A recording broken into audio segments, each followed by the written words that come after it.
Hey, everybody, welcome to Michael's Record Collection, and happy Valentine's Day to all the lovers out there.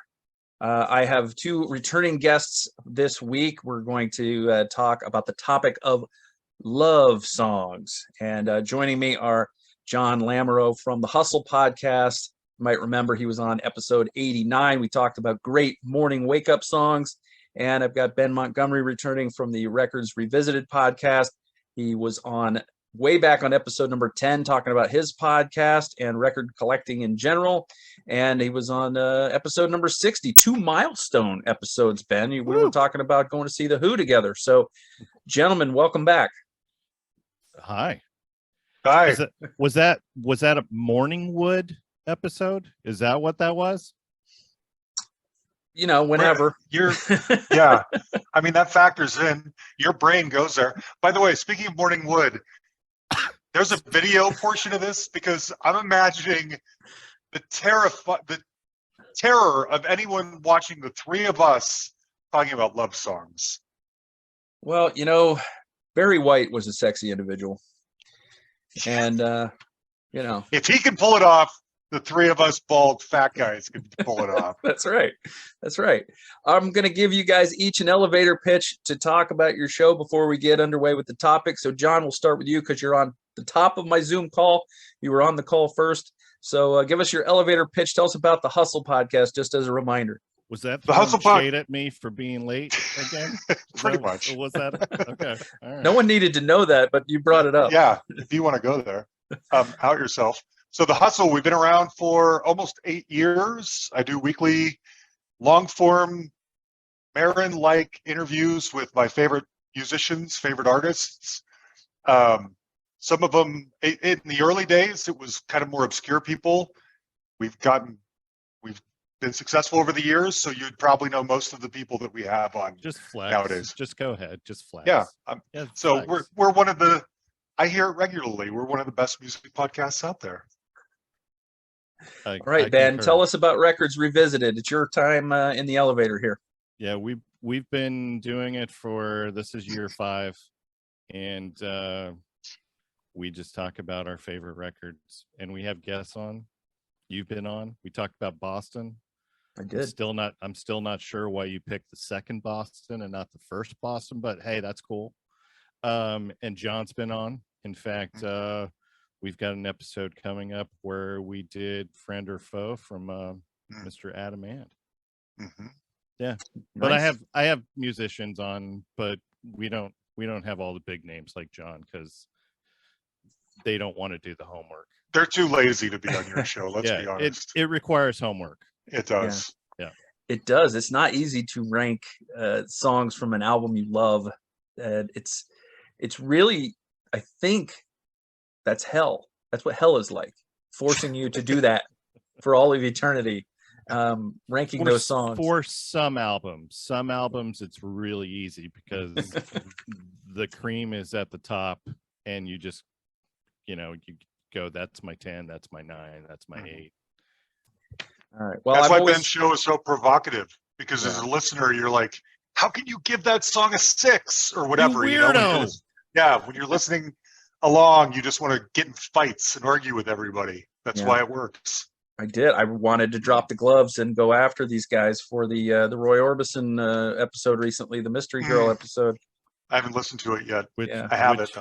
Good stuff. Which song did you not think that we scored high enough? Several of them, but you got to put something at the bottom, I guess. Okay. All right. I thought there was a lot of unnecessary hate for Windsurfer. That song is terrible, dude. I do like your show because it forces me to listen to bands that I've never heard before. So you have a lot of Americana folks on that I was not aware of. It's like, wow, where are you finding all these people? You're just hanging out in clubs somewhere. We got in good a couple of years ago with the Americana scene. So like anytime I see some of them posting about, we're doing a benefit show in East Nashville, and I'm looking down the lineup and I'm like, you've been on my show, and you've been on my show, and you've been on my show. So yeah, we got in really good with that crowd. And honestly, they're passionate music fans, which is exactly what I want for the podcast. And yeah, it makes for some really fun and, like you said, provocative conversation. Yeah. Ben, that's how I feel when they announce things like Cruel World. I'm like, I know these people. Right. Sorry, that was another flex. Flex. All right. So I see how Glastonbury, this Ladies. show is gonna go.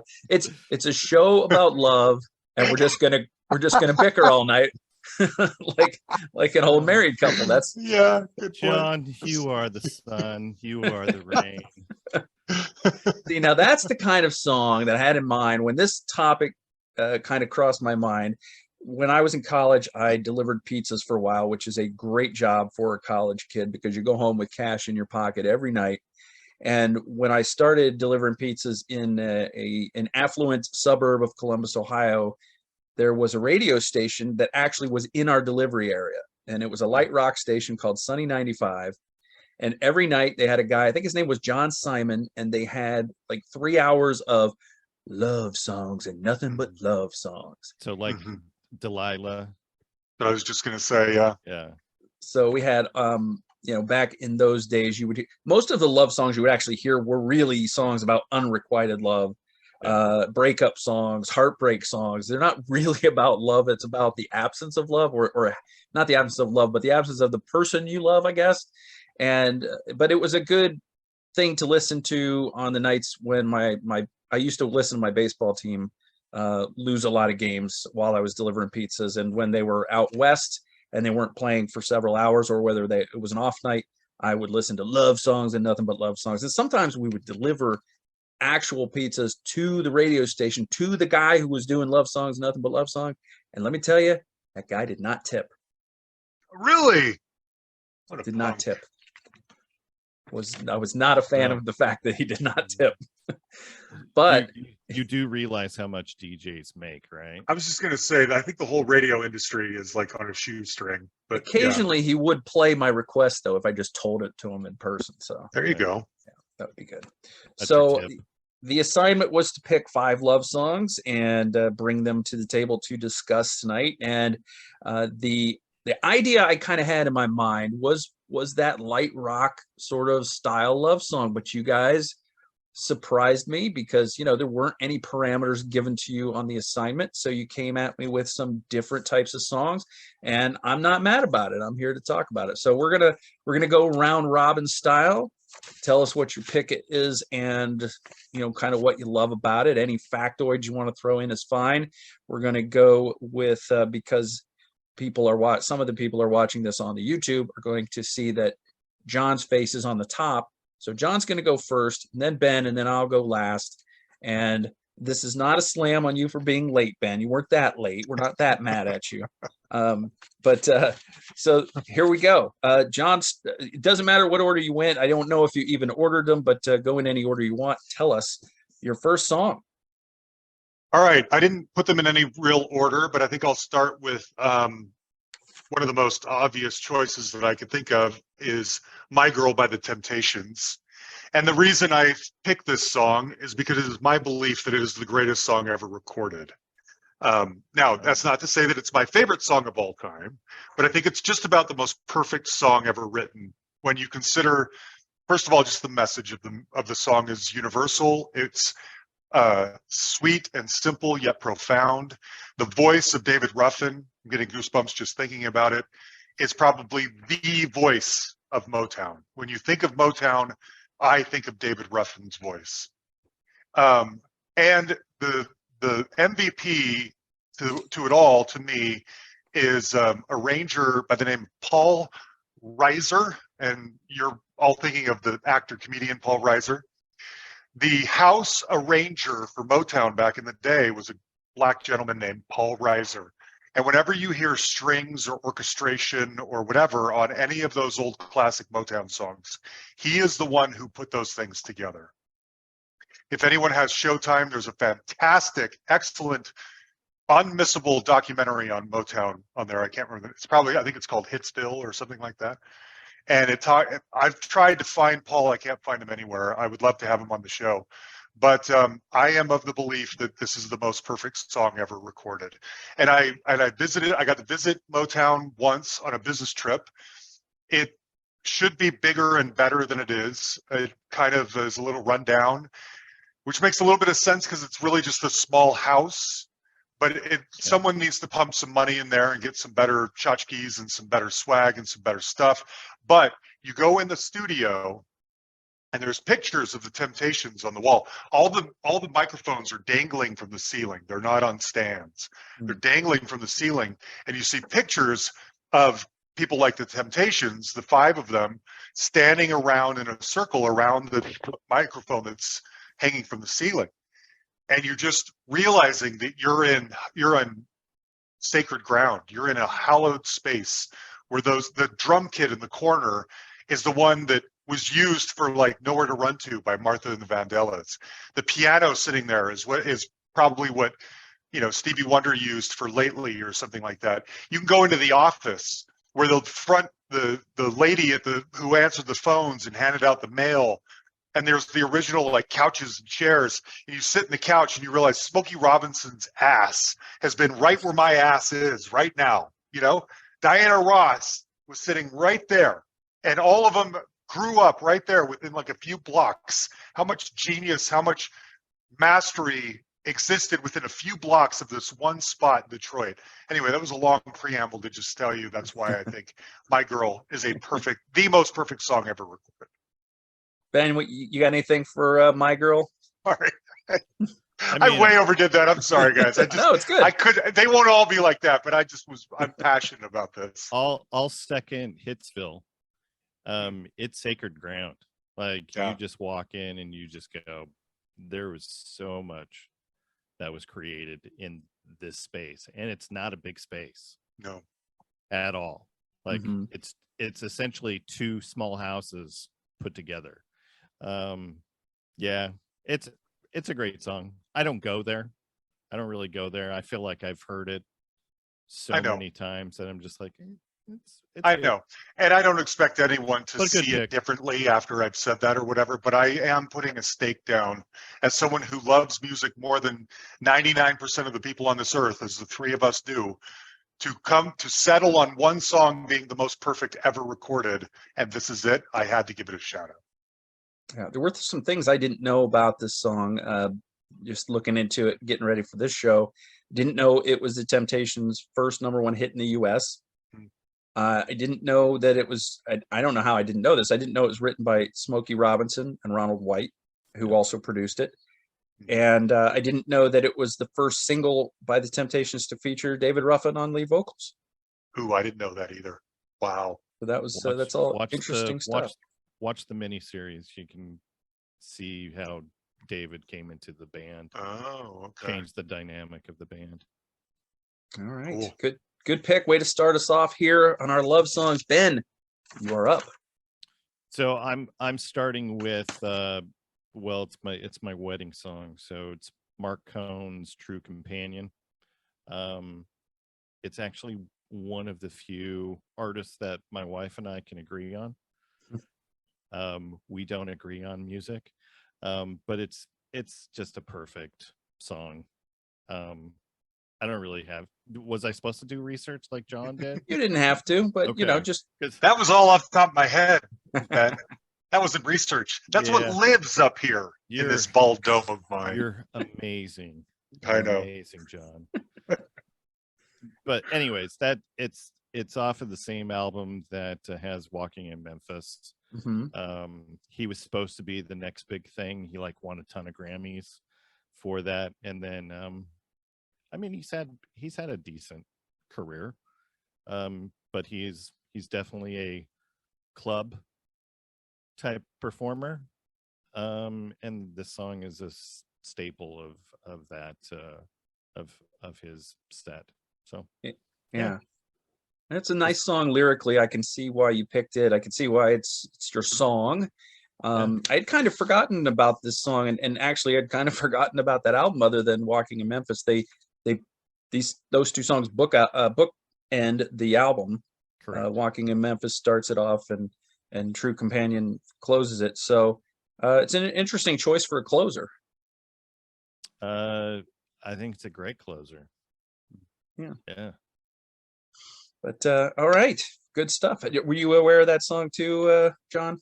Oh yeah, I've been to several weddings where that's been the song. I know. Nothing against you, Ben. It's cliche. It's probably cliche. Whatever. A little bit. It was in the 90s when it came out. Oh, it totally was. And we got married in 97. So yeah, I think that's about that time. I will say, I gotta, it's because I felt like I heard it a lot back then, I kind of dismissed it out of hand. But I listened to it tonight, or getting ready to talk tonight, with an open mind for the first time in a long time, with headphones on. And I thought there is more going on to this lovely little song than I thought there was. There's some stuff going on in the background, and it kind of gave me a new appreciation. And I think it's probably because it's been 20 years since I heard it or had to hear it or whatever. It is a beautiful little ditty. I'm glad you picked it. Yeah. Cool. Yeah. Good stuff. Thanks, Ben. I'm going to start off with I tried to stick to actual love songs, but I did pick one that's about, unrequited love.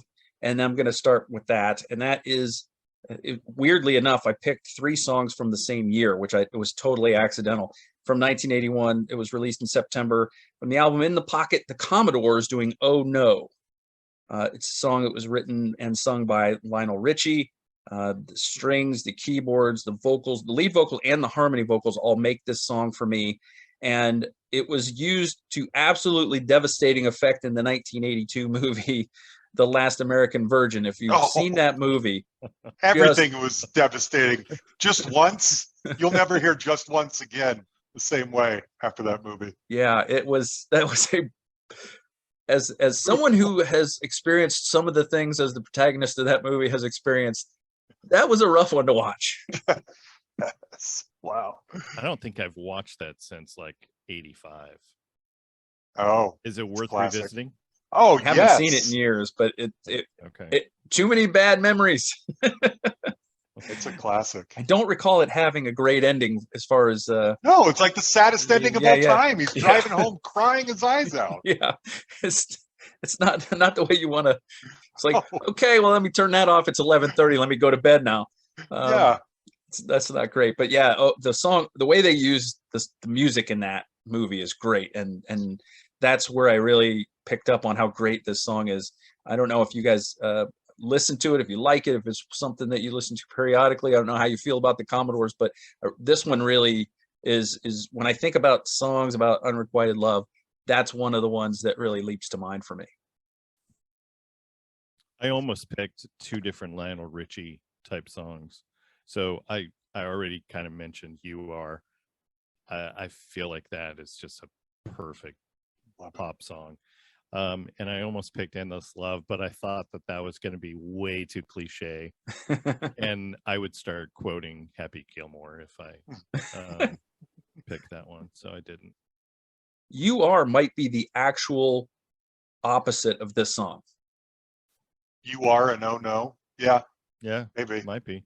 Tonally and lyrically, I think and yeah, I think it might be. So that's my first pick, and we are back to John for pick 2. Well, let me give you my thoughts on Lionel real quick. Okay. So first and foremost, I love Lionel, and that was an interesting choice because that's not one of their songs that you hear every day. I haven't heard that in a long time. But I had an interesting experience with Lionel. I saw him at Red Rocks probably 10 years ago, 12 years ago, or something like that.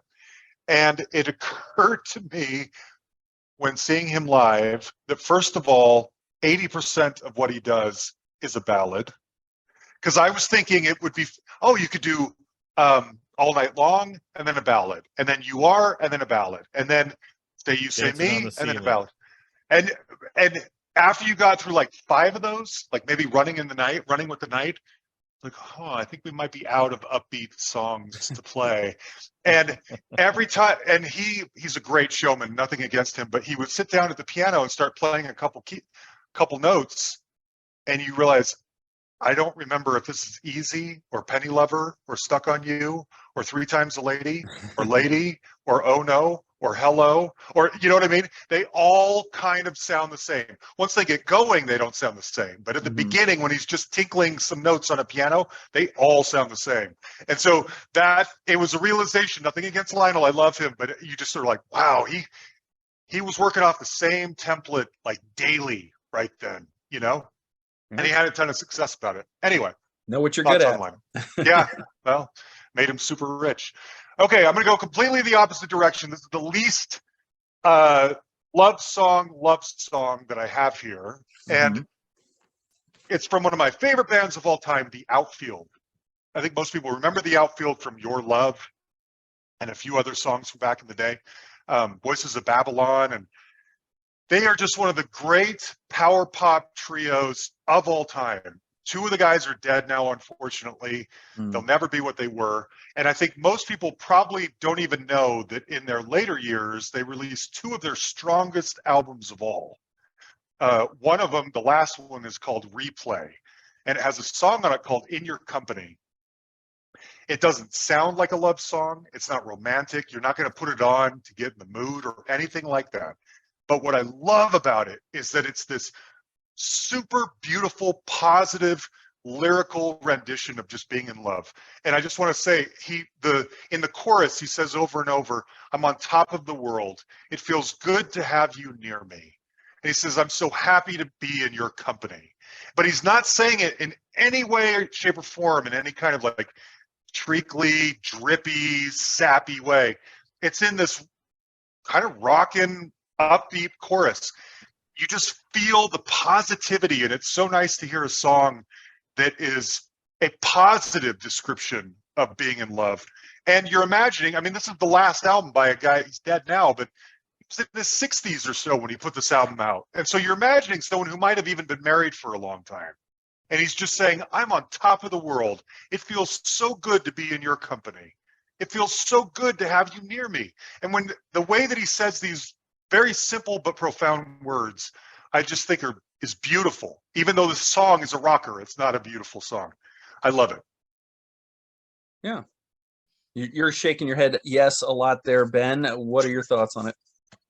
I mean, I was mostly shaking my head for yes, the Outfield continued to put out really good albums until they were done. This one doesn't completely stand out for me. I say this a lot on my podcast. I love that you love this, John. Thank you. Well, can you at least appreciate the term of endearment, it's coming from the heart, the endearment of what he's trying to say in the song. When you said you were going to pick an Outfield song, I thought you were going to go For You from early 90s. That was the what was the one you were talking about, Michael? I nearly picked Shelter Me from Voices of Babylon. That's good. That's a good one too. Yeah. Mine's a little more physical love involved but this does have a lovely sentiment. I couldn't place it. Maybe you guys can help me with this. Something about this song reminded me of the Police. I couldn't place what it was. They were, for better or worse, given Police comparisons their entire career. Power trio, Poppy. Yeah. This last album, actually, Replay, almost sounds like the poppier side of Rush to me, believe it or not. And so, yeah, if you were to mix Rush, another power trio, coincidentally, Rush with Police, I think you would have, especially the latter day version of the Outfield. I have not always heard it, but they get compared, and I've always wondered if that was just a knee-jerk reaction to them both being power trios, but that's what a lot of people say. Yeah. So the last album before John Spinks died, Tony Lewis sounded just as good in 2011 as he did in 1985. That's with the type of voice he had. That's very unusual, and it just something about it. It just gave me it had like a Police quality or a Police vibe to it for me. A little bit of a mid-tempo song, not an obvious love song choice, but you're right. The lyrics are very much, you feel every word that he's singing. The sentiment said it all, and I like that. All right, good pick, because that was one I haven't revisited in a while. That album and that song. So that brings us back to Ben. Yeah. So my next pick is from the Trogs. It's called Love Is All Around. I love the Trogs. They're one of the most underappreciated bands of the 60s from the British invasion or whatever you want to call it. I didn't do my homework. I didn't see what year this came out. 1967. I was going to say 66, 67. So let me give you the long story. I'm gonna give you the Jon Lamoreaux version of describing this. Back in 88 and 89, I was DJing, and I got so tired of listening to the same crap that I was playing at dances that I kind of did I just went back and I started listening to 60s and early 70s music. That's kind of where I discovered my Motown love. I was listening to things like Herman's Hermits, and I discovered the Trogs, and that was just a band that I just fell in love with. And then a couple years later, REM does an Unplugged, and they did Love Is All Around, and I'm like, okay, my favorite band just covered one of my favorite songs. Maybe I am cool after all. And that's really what it just comes down to. And I know that a lot of people have covered this song. I think Wet Wet Wet covered it for it was on Four Weddings and a Funeral. I think that was it. Again, I'm going cold turkey. I'm going Jon Lamoreaux right off the top of my head with You're all killing it, Ben. Everything you're saying checks out. Yep. Okay. All right. And it's just it's a simple song, but just says everything that you need to know. Yeah. It's a great love song. I do think they shouldn't have ripped it off from Billy Mac's Christmas Is All Around in Love Actually. The big Christmas song. Bill Nye. Oh, that's a deep pull.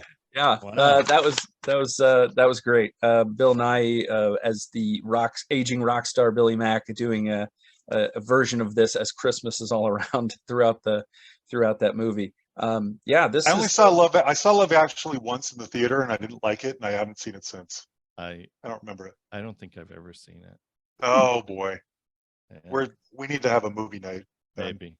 Okay. when I come out to Denver to hang out with you for Seal. Good. It's good for a Valentine's Day evening at home with the missus, or it's also a Christmas movie. That's right. Okay, that'll work. Yeah. The Trogs. You big Trogs fan, John? I couldn't name another Trogs song, I'm afraid. Wild Thing. Wild Thing. Oh, of course. Yes. Of course. This is a great tune. I put this song in kind of the same category as like Love Is All You Need, or All You Need Is Love by the Beatles. It's more of like a love for the earth, love for all of us, one world, one, humankind kind of a thing. Nothing wrong with that though. It's kind of a love to be alive sort of song. Yeah. Love is the force that binds us all together, I guess. Yeah. Yes. Good pick, Ben. Good job. I'm going to go to an obvious light rock station staple when the band Foreigner decided to go light rock with Waiting for a Girl Like You from the 4 album from 1981, second of my 1981 songs. I lumped my 3 1981 songs together to get them out of the way. This is Lou Gramm, his voice at its finest, using every bit of his range, his power, everything. A lot of people don't know Thomas Dolby played synthesizer on this. It is a key component of the song, in fact. And that, along with Lou's vocals and Mutt Lange's production, just make this a well-polished love song. It works on every level, and it's the only weird thing is it only went to number 2 on the Billboard Hot 100. I figured this was a number 1 track for sure. It was number 1 on the mainstream rock chart, which is odd because it got much higher than it did on the adult contemporary chart, which was that was because of Olivia Newton-John kept it out of the number one. Physical kept out. Yeah. This one. Yeah. Wow. So yeah, Waiting for a Girl Like You. Thoughts, gentlemen? We'll start with Ben. I mean, I almost picked a different Foreigner song. I almost picked I Don't Want to Live Without You from, which one was that? Was that Agent Provocateur? It was No, I think the one after. It was After the one. that. And now I can't even remember what it was called. Yeah, what is it? That's the one with the girl in the toilet? No, that's Head Games. That's Head Games. Head Games. Head Games, yeah. I No. mean, that's how memorable that album was that we can't remember what it was called. It had some good songs on it, but overall it was a step down. Yeah. Lou was more concerned about going solo at that point. Well, I want to know what Love Is. That was Agent Provocateur. Yes. Yes. Correct. So whatever the one was before that. Yeah. But I didn't. No, you didn't pick it. I can't wait until we actually do an episode on Foreigner 4 because Wayne hates Foreigner. Hates them. So that's going to be a really fun episode. Yeah. I can't wait. I hope somebody picks it soon. Yeah. Just throwing that out there. Yeah. Just throwing that out there. Anytime, brother. Okay. Anytime. Just throwing that out there. John, your thoughts on Waiting for a Girl Like You? I love it, and I love Foreigner. I will admit there's songs, I'm not tired of a single one of them. I love them still to this day. But they almost are emotionless to me. Like I don't listen to that. It doesn't move me or remind me that I love anyone. They're all more songs that I'm excited to hear on the radio and I would crank up and sing along to than something that's situational where it's like I'm loving somebody right now, so I'm going to play Waiting for a Girl Like You. Their more upbeat stuff is not quite that way. Like I think my favorite song of theirs is probably Urgent, and yeah, I don't know. They're not situational, emotive songs. They're crank up the radio songs, and to me, there's a difference. And so I love this song. It doesn't put me in a love frame of mind. Michael, if you ever do a episode about booty calls, Urgent will be one of my picks. Oh, good one. Yeah. Okay. And here's my flex. Oh, there you go. Flex. There you go. Signed by Lou. Signed by Lou. It's great. Nice. I love that album. Yeah, it's I mean, come on. Wayne's stupid. We know Wayne is stupid. Wayne's stupid. Yeah. And there's no way he'll hear you say that to him on your show, but he won't hear this on my show probably. Yeah. Well, he never listens back to any of our episodes. He's never once listened to any of our episodes. I won't say early on I told him he needed to listen just to see if our levels were correct, but since then no. Yeah. And he won't listen to any of my guest spots either. So okay. Well, at least you know where you stand with him. Yeah, I do. Yeah. All right. That brings us back around to John. All right.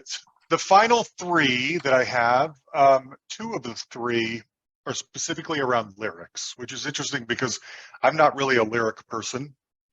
I'm way more. I think you're wrong. Really? I don't know. Yeah. Maybe, yeah, I don't know. I'm so much more into the vibe and like the feel of something than I am the lyrics. But my next two choices are very lyric specific and vibe specific. I'm going to go with Message to My Girl by Split Enz. This is probably my second favorite song of all time, depending on last time I created a list anyway, it was that high. It was also a staple on every mix CD or mixtape I ever made for anyone back in the day, because the lyrics are so direct. Like you take it, I don't want to say I love you, that would give away too much. I don't want to say I want you, even though I want you so much.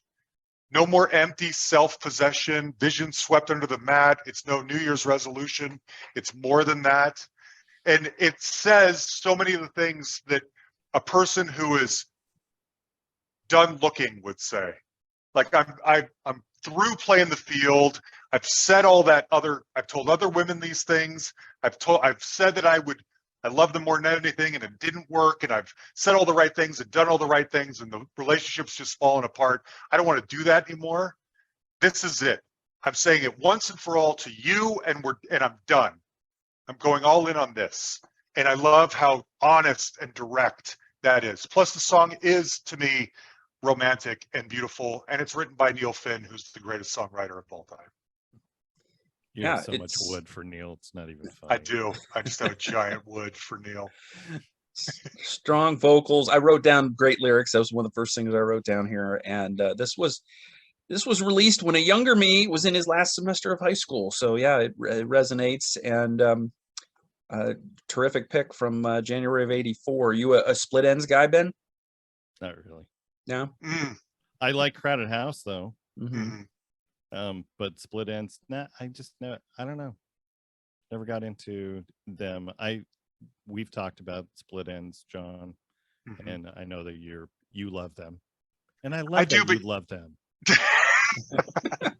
I don't.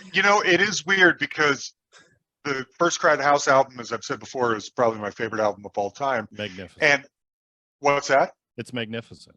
It is. And I don't know why I don't pay. I mean, I like Split Ends, but I don't know why I don't spend more time with those latter day Split Ends albums, because they're basically just precursors to my favorite album, Crowded House album of all time. A lot of the same people, similar vibe, similar everything. And for whatever reason, I don't do it as much, although I do like Split Ends a lot. Yeah, this was a much far cry from 6 Months in a Leaky Boat, this song. Yeah. Yeah. And I've seen Neil live a dozen times probably, and he always plays this. Yeah. Usually just him and a piano. It's beautiful. Yeah. Nice stripped down version. Ben, we're up to your third one. Yeah, I'm flipping this on the head here. So I'm going with the Smiths. There Is a Light That Never Goes Out. Probably not your typical love song. I mean, most love songs are not going to say, if we die in a car crash, what a beautiful way to die, being by your side. But it is a love song. And Morrissey just knows how to just emote to the point where you're like, I feel that, man. I feel that. And look, I'm on record of saying that Johnny Marr is probably my favorite guitarist of all time. Like, you don't need to be a shredder. You just need to have tasty hooks. And the dude just has hooks that go on for days. And this is by far my favorite Smith song. Going back to what you were saying, John, if I ever did make a list of my favorite songs of all time, this would probably be top 5. Wow. So we definitely got into your souls during this love song extravaganza here. Yeah, and this probably just shows you what a sad bastard I am as well. That's very true. Yeah. Ben, I did message you guys and I said, what does it say about me that I can come up with a zillion heartbreak songs, but really good love songs? Yeah, I don't have many. Yeah, that's the dirty little secret about love songs, and listening to that radio program all those years ago that I realized is that how many love songs aren't actually about people that are actually right now currently in love. Sure. Yeah. But I do want to correct you on one thing. It wasn't just about a car crash, Ben. It was about a horrific accident. A double-decker bus. Or what is it, a 70-ton truck or whatever he says. Right. Yeah. I mean, they're going to make sure that they're not getting out of that one. Yeah. Interesting pick. And again, a different. This isn't even the most interesting. No, it's not. No, we'll get there. We'll get there. Yeah. This is off The Queen Is Dead from '92, and very emo, very bizarre lyrics about what an honor it would be to die. 92? Yeah, I think it's this 92. was 86. 86. Yeah. 86. Okay, 86. I may have written it down wrong. It happens sometimes, but it's all good. It's all good. What an honor it would be to die by his romantic partner's side after that horrific accident. Yeah, interesting pick. I like it. I like where your head's at, Ben, even though it's a weird place that probably people shouldn't go. No, don't go there. All right. So I guess we're up to me. I guess I have to go again, and I'm going to get 1981 out of the way. I'm really not sure why so many from 81. Maybe that was who broke your heart in 1981. Yeah, good question. That's who didn't. Now Maybe that the you better guys question. have gone into my psyche, let's get into Michael's psyche here. Oh man. Yeah, that was take your pick. Who made you cry?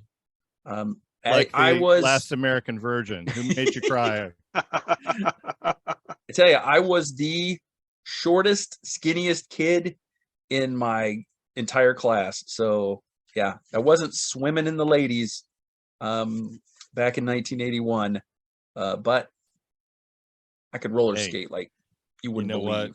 What? Even Rat got a tail. All right, It can happen. Okay. Profound. The odd thing about this one, I thought this song was older than it ended up being. When I picked it, it came to me that I like this song a lot. It's a Canadian band called April Wine that didn't really make as big a splash here in the States. Just Between You and Me is the name of the song from the album The Nature of the Beast.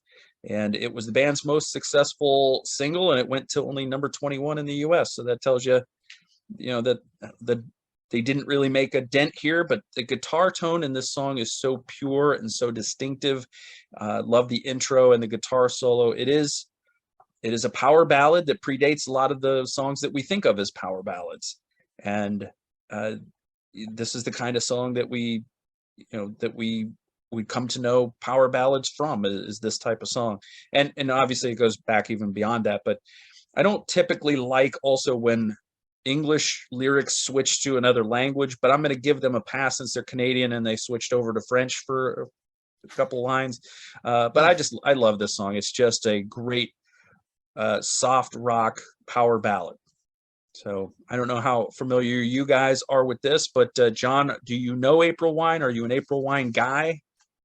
I have one April Wine CD, and it's this one. And me one too. to have. Me too. Yeah, This is the April Wine CD that I've got. yeah, and I like it. I like it a lot. I always mean to go deeper. I lump them in with Triumph. I don't think I have any Triumph CDs, but they're another classic Canadian rock band that I need to spend more time with, and have just never gotten around to it. I like this song a lot. I feel like this is a template. I mean, you talk about, monster ballads or whatever. I feel like this was a precursor to a formula that was perfected just 3 or 4 years later, with like I Remember You by Skid Row or something, or Forever by Kiss or something like that. They took the pieces of a song like this one and said, you know what, we can take this up to 11. And they did. And so it's almost like this was a before picture and I Remember You as the after picture or something like that. So I do like this song a lot. I just feel like generic's the wrong word, but they perfected or improved on what April Wine was doing here just a couple years later. I feel like Bon Jovi ripped April Wine off. Probably, yeah. Maybe, yeah. What I liked about this, though, is there's an honesty to this that I feel like later power ballads were more contrived. So that's a really good point, actually, Mike. I like that. You're right. Yeah. All right, that's 3 down for everybody. We're back around to John. All right, the other song that I wanted to pick that is lyric focused is Wonderful by Adamant. This is another song that if any of my former paramours are listening, you probably have a mixed CD or mixtape with this song on it. They're all listening, John. All of them. All of them. Yeah. Dozens of them. By the way, my last name means the great lover. Did you know that? I mean, that's why I'm here. No, we're going to fact check that, though. Lamoreaux, love, right? And if you put the O on the end, it's because they're noteworthy for their love. I like to think noteworthy in a positive way, not a negative way. So Infamous. yeah, I'm the great lover. That's what my name means.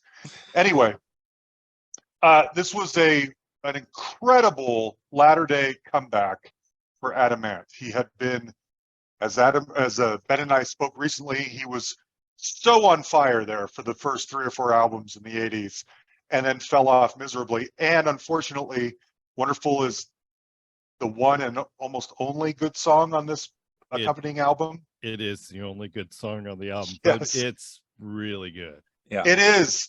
And it's the only, and I think he's only ever done one other album since then, and that one's not very good. Poor guy can't figure it out, but he nailed it on this. And again, the lyrics, did I tell you I didn't cry? Well, I lied, and I almost hit the face I love. And did I tell you you're wonderful? Did I tell you that I was wrong? The sentiment going back to just dead on bullseye lyrics that speak to most people's reality, love reality, feelings for someone who left them or went away. This song speaks directly to that. I think it's a modern day masterpiece. And unfortunately, there are no more other modern day Adam Ant masterpieces. Yeah, it's a far cry from Ant Music and Stand and Deliver, a much more mature Adam Ant, and I love the way his low and high voice blend together through the song. It really just hits the spot.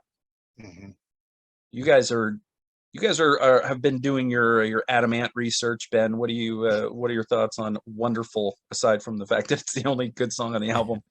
It is the only good song on the album, but it's a great one. Yeah. And that time period, it was such a weird time to have a resurgence. It was. I didn't feel like any of the 80s bands were relevant. What was that? Was it 94, 95 when that came out? Yeah, around 95. Probably, yeah, 94, 95, yes. Yeah. So it was just odd that he had the resurgence, and hey, it's a great song.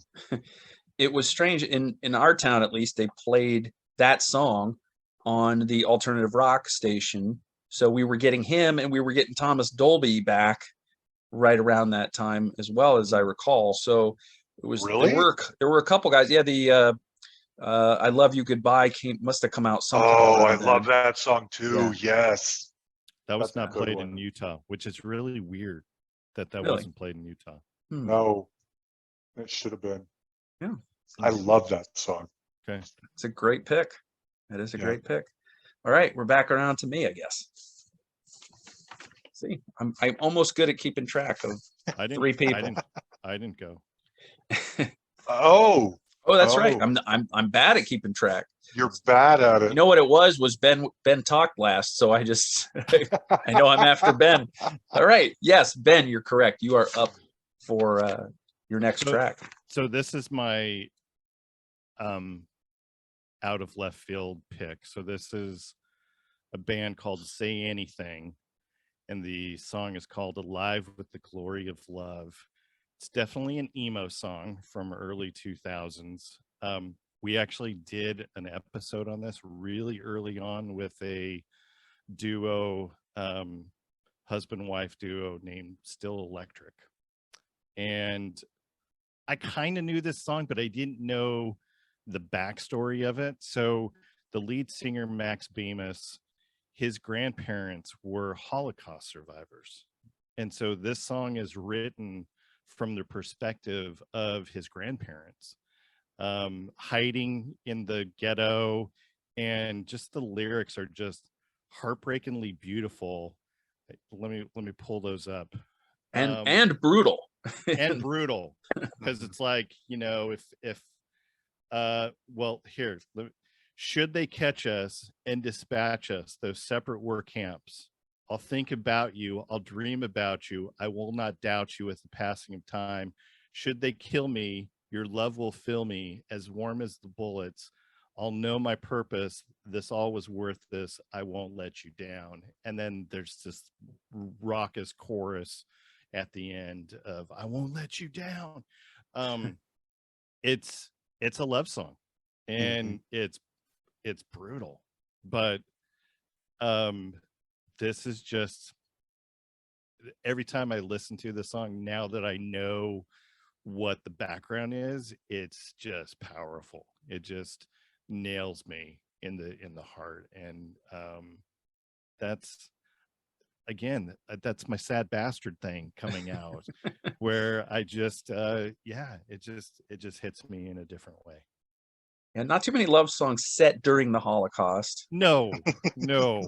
I also believe there's some lyrics in there about losing their jewelry and having their gold teeth taken out or something to that effect. Yeah, they'll search the buildings, collect gold fillings, wallets, and rings.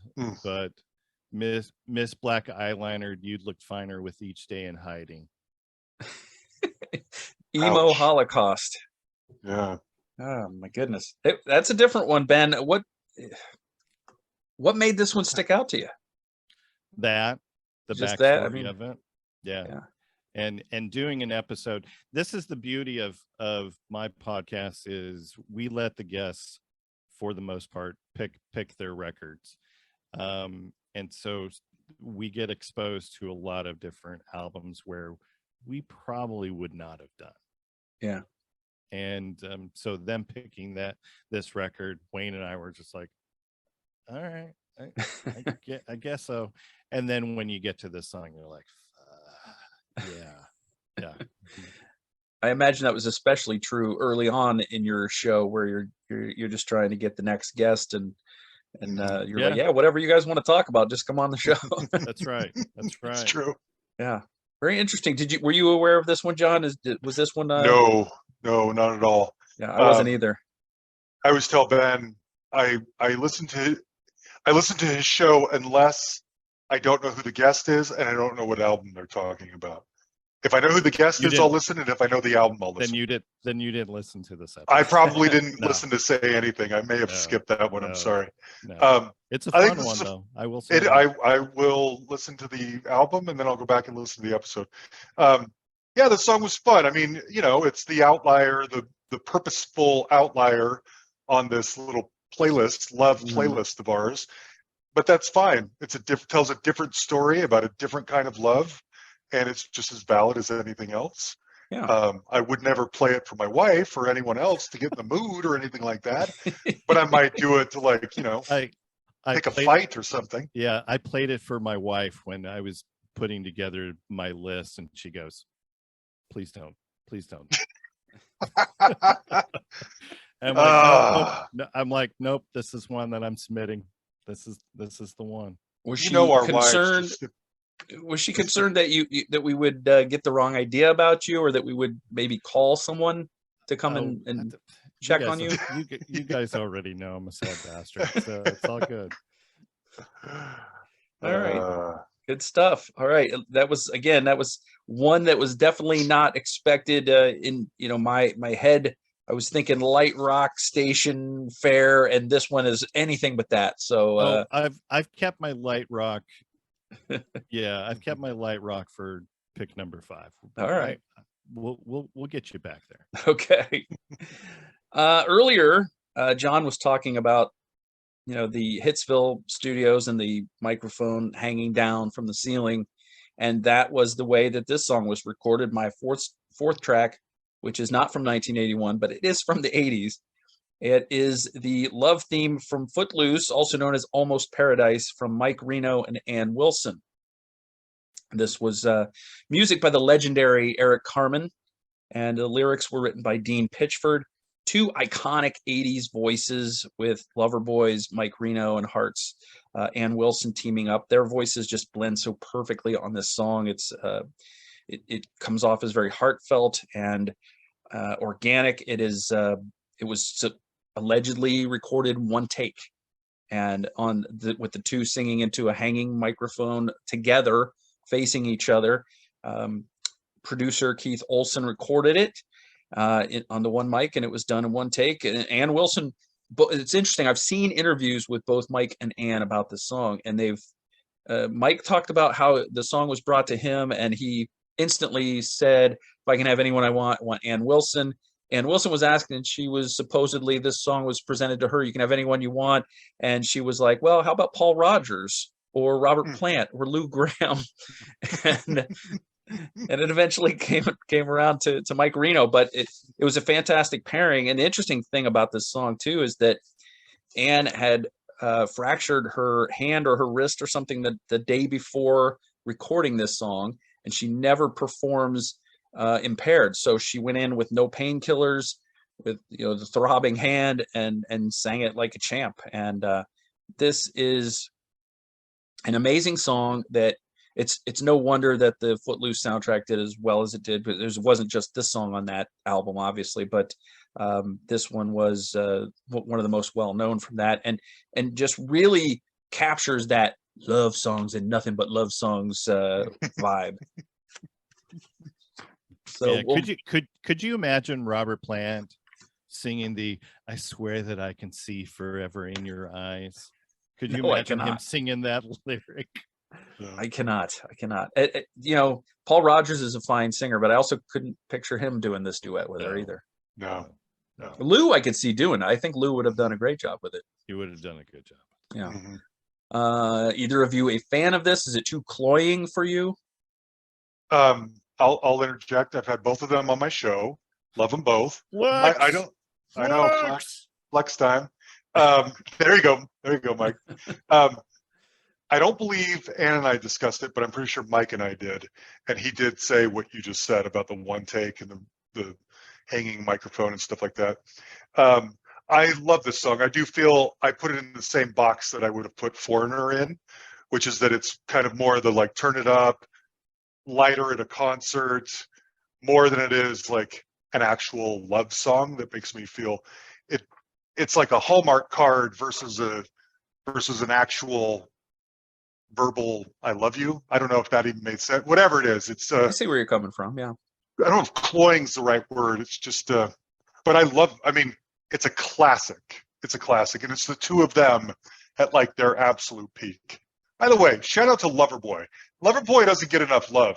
Speaking of which, I've seen them in concert now like 3 or 4 times. They're always opening for other bands like Rick Springfield or I saw them Cheap last Trick. summer opening for Styx and REO. So did I. Yeah. Went to the exact same show. Yeah. Loverboy kills it. Yeah, they were. They good. are fantastic. Yeah. And their now, hits. Granted, Mike doesn't really move around much anymore. Mike is bigger than the 3 of us put together. Yeah. But he can still hit the notes. There's some good living that's happened in the last 40 years. That's true. But God bless those guys. Yeah. It's the original guys. They sound just as good. Those songs hold up.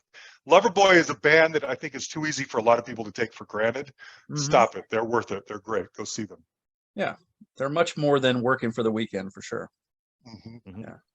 What about you, Ben? Any love for this song or just background noise? Honestly, this whole time period, the power ballads, I kind of don't listen to anymore. This is like the Bryan Adams heaven period. Mm-hmm. This is, Journeys, Faithfully, Open Arms. Yeah, it's not where I go. If it's on the radio, I'll listen to it. Yeah, I'll listen to it. I'm sure you probably have the Footloose soundtrack on vinyl. I'm sure I do. I'm sure I do. Yeah. All right. That's my 4. We are back around to let John close out his 5 love songs. What do you got number 5, John? Here we go with another bold pronouncement. I kick this off with what I think is the most perfect song ever recorded. And now I'm ending this with what I think is maybe the most perfect love song ever recorded. It's definitely of the 80s. This is Tender Love by the Force MDs. It was originally, I believe, on the Beat Street soundtrack. And Crushed Groove. Was it Crush? I get those two mixed up. Yeah. Okay, Crushed Groove. You're right. Crushed Groove. And that was the love theme for that show. Yeah. The System. I've had them on the show too. They were on that. Anyway, it's not much of a flex. System rock, by the way. Don't Disturb This Groove. Come on now. Whatever. Whatever is right. You wish, whatever. They're so No, good. I don't.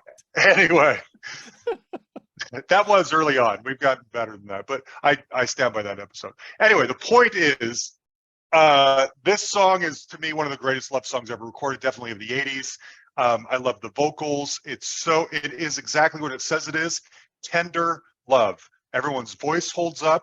It is obviously influenced by those early doo-wop, the ink spots and whatever, going into early Motown with like the Jackson 5 and Smokey and the Miracles and that kind of stuff. But it's for what it was at the time, a modern twist on that sound and on that genre. And it absolutely holds up. It is gorgeous to me. I just realized I didn't pick anything that like is sexy time love songs. I picked all. What's that? This is. Kind of, this is yeah. Sexy time. This is Quiet Storm type stuff. Quiet Candles. Storm. There you go. Yeah. There you go. Yeah. Sure. I went for the most part with songs that have that sentiment that I really like more than creates a mood that I really like. You know what I mean? But this is probably the closest one. I just think it's one of the most perfect love songs ever recorded. Do we know where the Force MD's name came from? Maybe I'm just square. I don't know what a Force MD even is. I heard that story once years ago, and now I can't remember what it is. Ben, you got some Force Sorry. MD CDs in your collection? I actually do. Do you really? I do. Wow. If Even you I get- don't. I have you- the Crush Groove soundtrack, if but you that's get- it. Yeah, if you give me a minute, I could probably go find it. Wow. Yeah. This also was on their Chillin' album.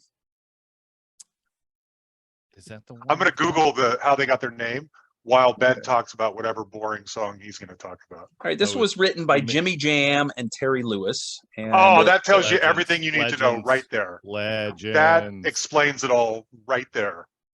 written and produced by those two, and Yes. made it to number 10 in the Hot 100, number 4 in the R&B chart. So not too bad. The band's only top 40 hit. It's got that classic light rock 80s sound, like I was kind of picturing in my head when I had the idea for the show. And it's the only thing about this song that bothered me. It's not a big deal, but the transition of the lyrics from tender love so tender. You just said that. You just changed the words around. I don't know why that bugged me, but it always kind of was like, That's a ticky-tack foul right there, Michael. You got to get over that. It is, and I recognize that it is. That's totally on me. It's my bad. But that's, I guess as a writer, I just felt like that could have been a better line there. But MD stands for musical diversity. okay. So it's not a doctor? No, the Force Musical Diversity. That's what it stands for. What was according that? to Wikipedia? There was a show that ended that way. Not a doctor. I can't remember. It was a sitcom. Doogie? Yeah, you're right. Doogie Howser? I don't think so. It was a sitcom, and it was Doogie like Howser musical diversity. okay. No. Why not? All right. All right, Ben. Any thoughts on the Force MDs? I know you own at least one of their CDs. I do. I will. When you're talking, I will go find it. Okay. I will say this: we watched Crush Groove so many times in high school. How hot was Sheila E? Oh my gosh, scorching! Right? Yes. Right? Right. Oh my gosh! Usually, I like my chocolate white, but Oh yeah. no, sir. No, sir. Oh, she was smoking back in the Oh 80s my gosh! for sure. Wasn't that Blair? It was Blair Underwood, who was the mill. I think he is in that. Oh, I haven't seen this in a while. Yeah, I have never seen that movie. I don't think. But that was our introduction to the Beastie Boys. Yeah, true. She's on it. They played She's on it, and LL Cool J is in it real briefly as well. Yeah. Yeah. All right. Classic. Another one to throw in the movie night rotation there. Yeah, man. You know, 80s. Whenever one of these old movies comes up, and I'm like, oh, well, I haven't seen that ever, or I haven't seen that in 30 years. I go to justwatch.com, I type the name of it in, and it's not available to watch anywhere. You have to rent it or Right. buy it. True. Yeah. That's true. It's crazy. All right. So Force MDs brings us to Ben's closeout song. And So not I'm as weird as your last one. Well, it depends on what your definition of weird is. So we're going AM Gold again. This is what, from late 79, early 80s. So this is Longer from Dan Fogelberg. And if you ever were at a skating rink in the late 70s, early 80s, this was the song that you made sure, okay, it's couple skate time. This was one of the songs for couple skate. And it's just a beautiful song. I mean, I love Dan Fogelberg. This is the one of the artists that Wayne gives me a lot of crap about, because he's like, how many Dan Fogelberg albums do you own? And I'm like, 6. That's about what I have. And I'm Yeah. and I'm completely okay with it, because he was a really fantastic songwriter, gone way too early. And this song is just, it's beautiful. Yeah, it's a song that I feel like should be always on the adult contemporary chart and never have come off since it was written. For sure. Pretty much, yeah. You know, You're right. it was the number one, obviously, on the adult contemporary chart and on the Cashbox Top 100. It was number 2 on the Hot 100, his highest charting single from the Phoenix album. And just, it's so simple. It's his voice, a guitar, a flugelhorn, and a harp. How many flugelhorn solos do you get in pop music? Not many. Nope, not many. You really don't. You don't get a lot of flugelhorn. His doubled vocals are amazing. Yeah. John. I love this song too. It's it's impenetrable. If anything, it kind of like what Ben was saying earlier. Because it's become maybe the only song that Dan Fogelberg is remembered for, or at least the main one, that and Same Old Lang Syne or whatever it's called. Mm-hmm, I think people might reduce him just to that, which is a shame, because he's actually pretty good. There's lots of other, I'm not going to vouch for all of them, but there's some other quality albums out there. There are some stinkers. Phoenix is really good. The one that it is, yeah, off of is really good. Also includes, was it Heart Hotels? That was a minor hit for him as well. Yeah, there's some good diversity of songs on this one, on that album as well. There's actually a couple rockers on this one. He put out an album in the 80s called Exiles that is like almost hard rock. Great. It's a great album too. Yeah. It sounds nothing like this. Yeah. But yeah, I mean, comparing it, complaining about Longer is like complaining about Oxygen. How can you say anything bad about Oxygen? Yeah. We all need it. We all like it. We live for it. What is there bad to say? Right. Longer is one of those. Did I miss? Did you say leader of the band? Did I miss you saying that? That's not on. No, it's not on that album, but that's another one that I think he's known for. Yeah. Okay. Yeah. I would say the average person might be able to name 2 Dan Fogelberg songs. Maybe. I have I got in trouble for a Dan Fogelberg purchase once. Not really in trouble, but how do you get in trouble for a Dan Fogelberg purchase? It's not real trouble, but I got yelled at. But basically what happened is I had a lot of parties. My oldest of my 2 sisters was not too much younger than me, so we had a lot of combined parties, where we'd invite our friends over, and I would always go get new 45s before any party, because I was the DJ, because I wouldn't let anybody touch my stereo. And I went and bought some records, and she wasn't happy that I purchased a 45 of a horse racing song called Run for the Roses.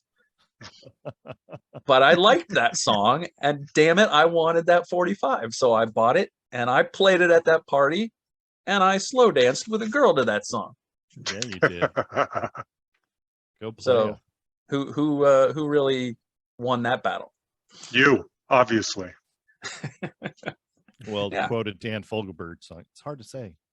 Good point. I like it. I like what you did there. Dad joke. Sorry. All right. So I guess that will be me to close this thing out.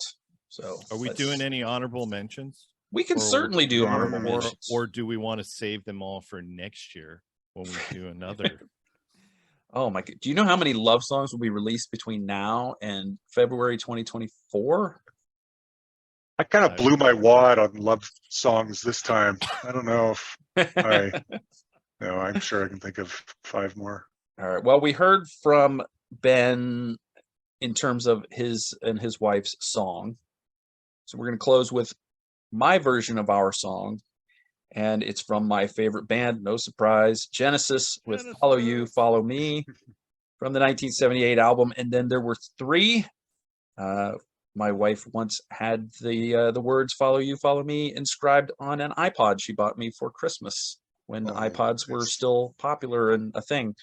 Phil Collins has said that it wasn't intended to be a single or a hit single, but it reached number 23 in the US and number 7 on the UK singles chart. And it's got this great rhythm throughout, a great percussion track, and Phil sings it so well.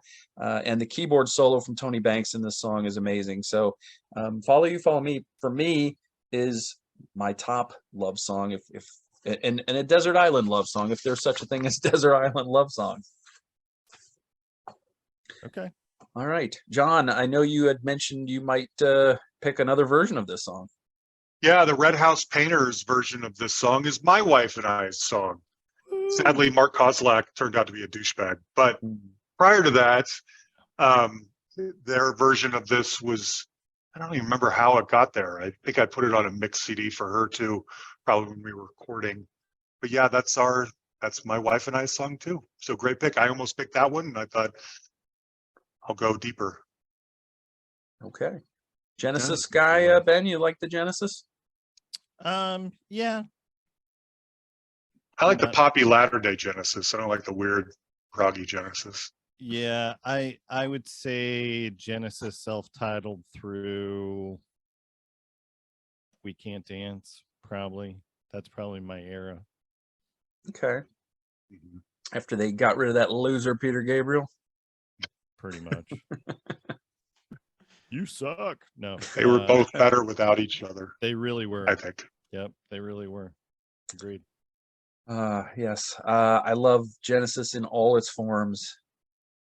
He's got his 470s. There it is. Wow, he really does have a 470. I told you I did. CD, wow. Touch and Go from 87.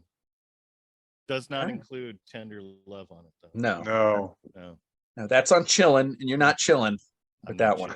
I'm not chilling. So there you have it. 15 love songs to celebrate Valentine's Day with. I think you might want to stay clear of the Say Anything if you're having, some chocolate and strawberries by candlelight. Definitely listen to that. Here's what you should do. Make a playlist, but put that song first. So you can get it out of the way. It's over in like 3 minutes, The mood doesn't have to start. It's not going to interrupt anything. It's not going to be the happy ending at the end. Yeah. Get it right at the beginning. Get it over with, and then. I think that if you're doing this right, John, you're using the mixtape to woo your lady.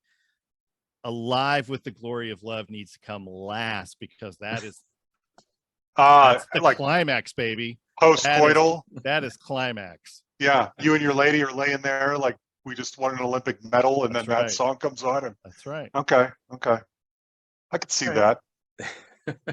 Yeah, I think I'd rather have that playing while she's distracted watching me spread the rose petals and light the candles and that kind of thing. Yeah. Before you said rose petals and you left it at spread, I was like, where are we going with this? Where are we going? Please. Thankfully, you said you finished it off with rose petals. And no one would have been the wiser where your mind was until you brought it up, John. Well, we are talking about love this time. You let the beast out there, didn't you? How deep is your love? It's pretty deep. It's pretty dark. That's a good one for next year, Ben. That's a good song for next year. Oh, it was an honorable mention. Do you have some honorable mentions before we cut on out? Yeah, I mean, if we don't do this, I'm here. This is me shooting my shot. So Okay. here are my others. So Romeo and Juliet from Dire Straits. Oh, fantastic. That was very close to making my list. I know, John, you don't like it. Screw I'm not you. no, it's okay. I'm not a Dire Straits fan. Really. The Book of Love from Magnetic Fields. That's a good one. Yeah. Speaking of Peter Gabriel did a cover of that as well, which is really, really great. My brother and I did that song for my parents' 50th anniversary. So they had a big old thing. And so he got out his uke and we harmonized on the Book of Love. That's sweet. I'll Fly for You from Spandau Ballet. We were going back and forth on this because I'm like, is this a love song or is this a heartbreak song? I even posted it out there on the socials, and I think pretty much everybody except for you said it was a heartbreak song. I'll have to listen to it again. Rethink. Okay. And then this is total cliche, but it is just one of the best love songs ever done. And this is how good it is that people like Billy Joel and Garth Brooks and Adele have covered it. Bob Dylan's Make You Feel My Love is it's a standard. It's a standard love song. Okay. There you go. There's my honorable mentions. John, did you have any honorable mentions, or is that what you just the list is what we got? Really? Yeah, the list is kind of, there were others. I mean, if like I was talking about Sexy Time earlier, there are some that if we're going more to that direction, like Wicked Game from Chris Isaak is always great for that. Disappear by INXS is another that could go in that area. That's another sort of like more of like an optimistic declaration of feelings as opposed to something kind of dark and sad. So yeah, I could keep going and going, I'm sure. A couple of the ones that didn't quite make it for me because they were a little bit up tempo and I wanted to go with a certain vibe. I considered You Make Love and Fun from Fleetwood Mac, but of course I'm still trying to mourn and process Christine McVie's loss. And another sort of more of an unrequited love song. It's actually a disco song. If I Can't Have You by Yvonne Elliman was in the running there. I really love that song. I love the way she sings it. So there were a few there, and then there were some more obvious choices, sort of from that same mid '80s era, like speaking of Spandau Ballet, True, and I feel like that's a heartbreak song too, though. Yeah. I don't know. Maybe next year we just do booty call songs instead. If you think about it, True is almost not even a love song. Yeah, that's kind of where I ended up making the cut, was that it was like, because that was always on that Love Songs program, always, every single night. But I thought that was one of those that when you lyrically break it down, it doesn't hold up. No, it sounds like a love song, but the lyrics are not lovey at all. Really. Yeah. There's a book that came out in early 2000s, which is called This Much Is True. And it ruined that song for me. Ooh. It's not really based off of Spandau Ballet, but he definitely culled the title from and it's not a love book. No. But all right. Booty I'm trying to get Gary on my show, by the way. Of course, waiting to hear back. I know. Good luck. Thanks. That'd be a good one. One of the raconteurs. Yes, I've had the other one, Flex. Yeah. No, that was great. That was a great episode. Yeah. I'd love to have somebody that's so many things I want to ask him about, having played with both Roger and with the Pink Floyd without Roger. Right. Yeah. Have you read his book? I haven't yet. I'm sitting on a stack of autobiographies right now. It's crazy. When you're ready, tell me. I'll mail it to you. I'll regift it to you, or you can borrow it or whatever. Yeah, it's great. We'll pass it along too. Yeah, that's good. All right, we're gonna remember. That's not a thing. Remembering's a thing, but not the way I was going to use it. We're going to remind people. That's what I was going to say. How they can find you guys and your shows. So you're both the Hustle Podcast and Records Revisited, available everywhere you get podcasts, obviously. Where can they interact with you folks online? Start with John, because he's on the top on my screen. I'm at the Hustle Pod on Twitter. I've said this before, I'm more reactionary than proactive on Twitter. Facebook is more where I do most of my communicating. Either way, you could even email me if you wanted at thehustlepod@gmail.com. Whatever. I like interacting with people. Okay. Is that the opposite of Ben then? Pretty much. He's a curmudgeon. What? I love Just interacting kidding. with people. Are I'm you just kidding kidding. me? I know you do. Ben, where can people find you? Yeah, at Podcast Records on Twitter, Facebook page. Just search for Records Revisited Podcast. If you do go to our Instagram, Wayne is the curator over there. So yeah, it's pretty sparse content because that's Wayne. Yeah, you get a lot of different record recommendations on the Instagram than you do watching the Twitter feed. You seeing think? what you're playing? Yeah, You yeah, I think? do. Yeah, I really There's do. Adamant and Ramones and some loud raucous music, which that's Wayne. Yeah, and also John does a lot of polls on Twitter. Yeah, I started doing one every day, I don't know, a few months ago. And it's funny because I desperately need to quit Twitter. The politics are depressing me to no end. And I think, but if I quit, I couldn't do my daily poll. And it's not like anyone even cares about my daily poll. So I always anyway, answer you, though. I always answer I you. appreciate that. Thank you. Yes. You and like 25 other people, and that's about it. Yeah, Your wife likes your daily poll. What'd you say? Yeah. Are you talking about wives and polls? Yeah, Yep. he took it to the place where you were just taking the spreading of the rose petals. Okay. I just went full on Beavis right there. Yeah, you did. Okay. Okay. Wow. Okay, it must be too late. We got to get Ben to sleep here. It really is. It has Guys, been a long ass week. It really has. Thank you guys so much for doing this with me. It was just a I love topic shows. I love just talking music and seeing where everybody's coming from. And when you throw a topic out and you get something like Say Anything from Ben, and you get same show, you get Force MDs, and that's what makes it all worthwhile. I love it. Everybody has their own stuff, and I like bringing it together. I like bringing people together. Even two guys that fight like an old married couple.